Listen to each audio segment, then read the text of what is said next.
అందరికీ నమస్కారం. మార్చి 29 ఆదివారం రోజు ఐఫార్మ్స్ కల్వకుర్తిలో ఉదయం 9:30 నుంచి సాయంకాలం 5 గంటల వరకు సూక్ష్మజీవుల యొక్క గొప్పతనం, స్థిరమైన సూక్ష్మజీవుల యొక్క గొప్పతనాన్ని దాని గురించి చర్చ ఉంటుంది.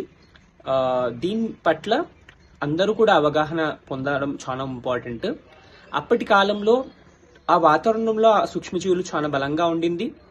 అయినా కానీ వాళ్ళు కొన్ని పద్ధతులు పాటించారు ఆ సూక్ష్మజీవుని నిలపడానికి. ఎట్లయితే మట్టిల్లులు కట్టుకునే వాళ్ళు, ఆవు పిడతో అలుక్కునే వాళ్ళు, తర్వాత కలికుండాని పెట్టుకునే వాళ్ళు, తర్వాత వాతావరణంలో కూడా కెమికల్స్ వాడకపోయే వాళ్ళు. సో ప్రకృతికి ధర్మంగా ఉండేవాళ్ళు, ప్రకృతికి అనుసంధానంగా ఉండేవాళ్ళు.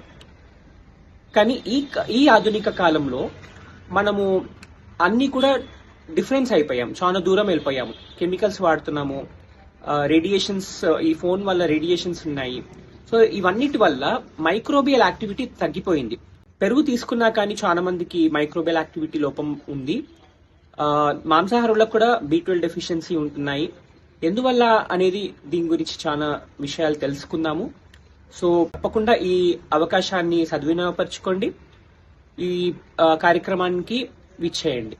ధన్యవాదాలు.